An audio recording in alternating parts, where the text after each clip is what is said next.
I'm Dr. Ravi Krishna. So I completed my MD-DM in Tata Memorial Hospital, Mumbai, and then after that I worked in Varanasi and then Muzaffarpur, Bihar. Now I'm currently practicing as a medical oncologist in KIMS, Hyderabad. Okay. So क्योंकि हम लोग lung cancer cancer के बारे में बात कर रहे हैं, तो क्या Yeah. Early signs and symptoms होते हैं लंग कैंसर के?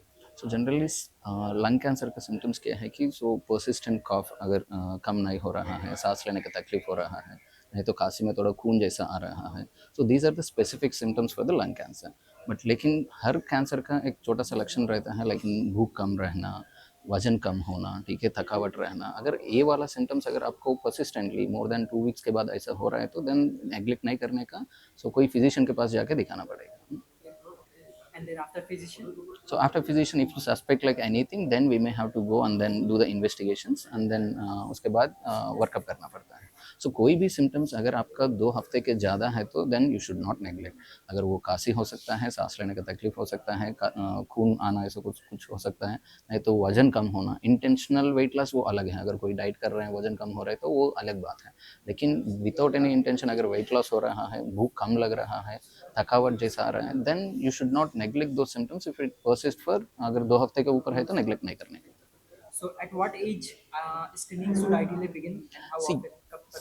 सी अगर लंग कैंसर का स्क्रीनिंग की अगर बात कर रहा है तो सो इन इंडिया क्या है कि most of the people will have the TB. TB का चांसेस बहुत ज़्यादा प्रिडोमिनेंट है इंडिया पर।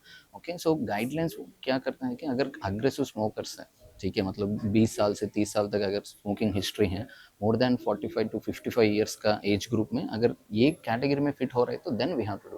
But the problem with the lung cancer screening was, अगर आप सीटी स्कैन किया है तो ठीक है, अगर स्मोकिंग हिस्ट्री है, आप 45 और 55 ईयर्स के ऊपर हैं और जाके अगर सीटी स्कैन किया है तो देर आर सिग्निफिकेंट चांसेस आपका नॉन स्पेसिफिक और टीबी रिलेटेड का भी दिखने का चांसेस मिलता है। सो अगर दोनों को डिफ्रेंशिएट करना बहुत मुश्किल है, और बहुत सारे लोगों को छोटा छोटा नॉड्यूल्स आ गए तो उसके पास जाके बायोप्सी करना और उसके लिए फैसिलिटीज रहना, so all these are very difficult in an Indian setting. So if you ask me, in a national wide screening program, so it is not feasible to implement such kind of things, because ours is a predominant TB predominant country. So if you find small nodule, एक छोटा सा nodule दिखता है और उसके पास जाके biopsy करने के लिए आपके पास फैसिलिटी से सारा चीज़ नहीं रहता है।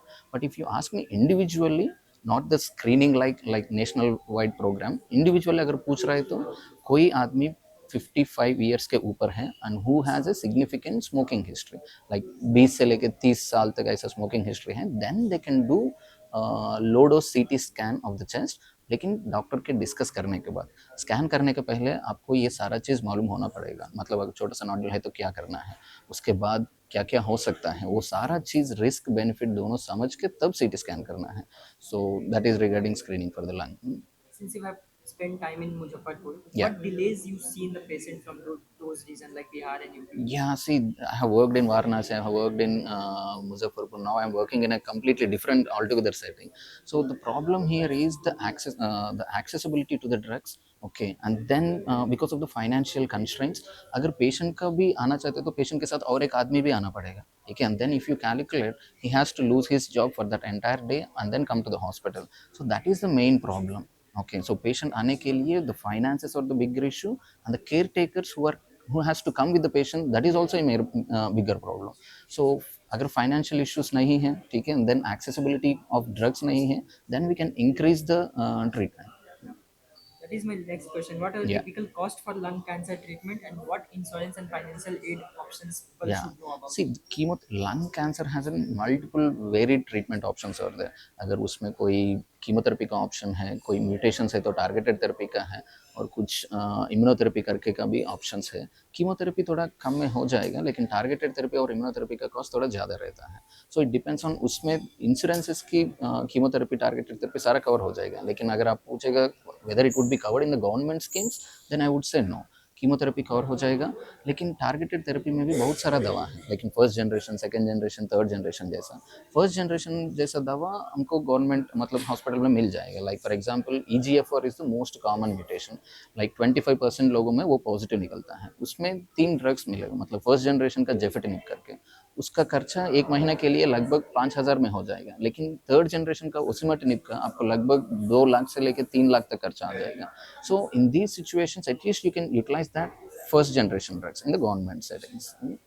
So, are there any significant side effects or precautions patients should aware after chemotherapy and radiation therapy? Yeah, definitely. So after chemotherapy, there are first you should discuss with your doctor क्या क्या side effects हो सकता है करके, और then side effects के हिसाब से you can adjust. Main चीज़ क्या है कि chemotherapy चढ़ाने के टाइम पे there would not be much side effect except for the allergic reaction. और कोई भी नया दवा आपका बॉडी के अंदर दे रहा है तो कुछ ना कुछ allergic reaction आने का चांसेस है. So देने के टाइम पे सिर्फ वही प्रॉब्लम रहेगा, लेकिन देने के बाद मतलब अगला साइकिल तक आपको पेशेंट का ना कमजोरी होने का चांसेस रहता है, उल्टी होने का चांस रहेगा, पतला जुलाब का चांस रहता है, हाथ पैर में झुंझुनाट का चांस. अगर पेशेंट का हीमोग्लोबिन और प्लेटलेट्स कम हो रहे तो उसके हिसाब से ब्लीडिंग होना, नहीं तो थकावट होना चांसेस रहेगा. पर तो सबसे इंपॉर्टेंट चीज़ क्या है कि सफ़ेद वाला काउंट्स अगर कम हो रहे हैं तो कीमो देने के बाद, सो इन्फेक्शन आने का चांसेस थोड़ा ज़्यादा रहता है. सो कोई भी टाइम पे कीमो के बाद अगला कीमो के टाइम के बीच में आपको बुखार जैसा आ रहा है तो तुरंत डॉक्टर के पास जाकर मिलना पड़ेगा. बुखार को लाइटली नहीं लेना है. अगर बुखार is the first sign of infection. So अगर काउंट सफ़ेद वाला काउंट्स कम होके अगर वो बुखार आ रहा है तो then you have to come and immediately take the treatment. So chemo और कीमो के बीच में बुखार आ रहा है तो नेग्लेक्ट नहीं करने का. And when do you decide between surgical dissection and non-surgical management for the lung cancer? Yeah, it depends upon the stage of the tumor. अगर मान लो early stage है so then you can go ahead and do the surgery. अगर थोड़ा locally advanced stage है then थोड़ा chemotherapy और radiotherapy देके उसको कम करवा के and then उसके बाद सर्जरी के लिए भेज सकता है. अगर लेकिन मेटास्टैटिक डिसीज है, मतलब बहुत सारा लंग, मतलब दोनों लंग्स और नहीं तो और कोई जगह पे स्प्रेड हो चुका है, then there is no point of going and doing the surgery. So in the early stages and in the locally advanced stages we can consider for surgery.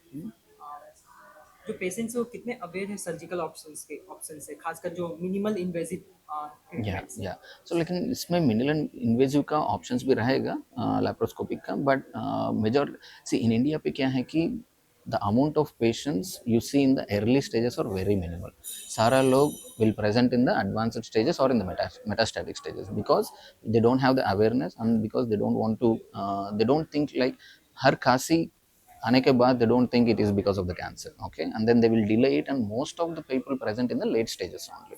So Indian settings pe we have to encourage the people to identify these symptoms and then come early so that we can do the surgery and then cure the disease. What one thing all the caregivers should understand in the cancer treatment? Yeah, so more important thing was the caregivers has to understand is, so it is not a one time job. Okay, it has to be the chemotherapy or whatever therapy will run for a prolonged period. For example, like अगर early और locally advanced stages पे आपका minimum 6 महीने का treatment रहेगा, लेकिन metastatic stage में जब तक बीमारी कंट्रोल पे रहता है तब तक वो कंटिन्यूसली लेना पड़ता है. So it's not a one time job. So you have to adjust your dates, you have to understand the patient problems and never take the patient complaints lightly. Okay, so सारा चीज़, बहुत सारा complaints रहेगा patient को, पहले सुनने के लिए कोशिश कर लो, आपकी तरफ से कुछ ना कुछ इसका रीअश्योरेंस देने के लिए कोशिश कर लो, बस आपके हाथ में सिर्फ उतना ही है. अगर पेशेंट का खाना जाने मतलब because of the chemotherapy taste sensation चला जाएगा, भूख नहीं रहेगा और खाने का इच्छा नहीं रहेगा, सो उन लोगों को ज़बरदस्ती करके आपको खिलाने का कुछ मतलब नहीं है. सो इंस्टेड ऑफ दैट क्या करना है कि छोटा छोटा मील्स फ्रीक्वेंटली देना पड़ेगा, बीच बीच में पेशेंट से बात करके इनको रीअश्योरेंस देना पड़ेगा. सो केयर गिवर का majority job is to do not isolate मत कर लो. ज़्यादा से ज़्यादा क्वेश्चंस क्या है कि पेशेंट से बात करने के बाद पेशेंट को बाहर भेज के देन डॉक्टर से ये पूछा जाएगा, डॉक्टर मेरे घर पे छोटा बच्चा है, ठीक है, उनके साथ ये बैठ सकता है क्या, उनके साथ ये खाना शेयर कर सकता है क्या, एक ही घर में रह सकता है क्या. सो ये वाला क्वेश्चन ज़्यादा रहेगा केयर गिवर्स का.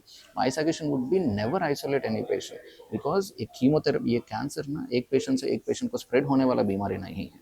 ओके, ज़्यादा से ज़्यादा अगर बच्चे लोग हैं तो उनके अगर बाहर जाके वो खेल के आ रहे हैं उसके हिसाब से इनका इन्फेक्शन आने का चांसेस है, लेकिन पेशेंट से बच्चे लोगों का कुछ नहीं होता है, ठीक है. So do not isolate the patient, okay, उनसे रीअश्योरेंस कर दो, अच्छा चीज़ उनसे बात कर लो, ठीक है, और खाना ये सब कुछ करना फ्रीक्वेंट मील्स, छोटा छोटा मील्स करने के लिए कोशिश कर लो.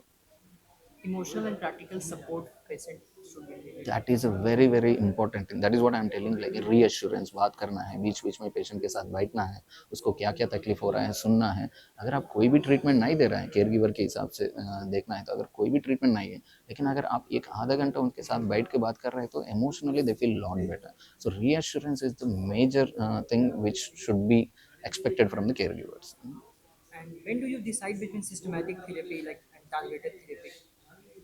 देखो, अगर कोई लंग कैंसर की बात कर रहा है तो वी विल डू एक test called as NGS, next generation sequencing. उस वो टेस्ट करने का मतलब क्या है कि अगर कोई भी टारगेट म्यूटेशंस हमको मालूम होता है, then we can use that targeted specifically to that target. अगर कोई म्यूटेशंस नहीं है, टारगेट करने के लिए कोई म्यूटेशंस नहीं है, then we will use systemic therapy which will work entire thing. Okay, but if there are any mutation, then वो स्पेसिफिकली म्यूटेशन के लिए टारगेटेड थेरेपी यूज कर सकता है। Any last message for your patients? या nothing, don't feel bad and don't घबराए मत। सो lung cancer में हर साल कितना चेंजेस आ जाएगा, अगर वो 10 साल के पहले से कंपेयर किए हैं तो we have like an number of options, और majority of the patients are living. अगर एक ही एग्जांपल बताना है तो 10 साल पहले अगर स्टेज 4 कैंसर कोई भी पेशेंट आया है तो उसका सर्वाइवल 6 महीना 1 साल ऐसा रहेगा। नाउ ये दवा की वजह से, ठीक है, एडवांसेस की वजह से अभी एक आल्क positive stage 4 lung cancer patient आया है तो सिर्फ इसका एक ही छोटा सा दवा से 6 साल 7 साल तक वो जिंदा है। ठीक है, so those are the kind of advances in the lung cancer. So my suggestion would be never neglect any symptoms. So if you identify it early, you can cure it completely. Even if you identify, like even if you diagnose it in the late stages, so don't worry, there are multiple treatment options.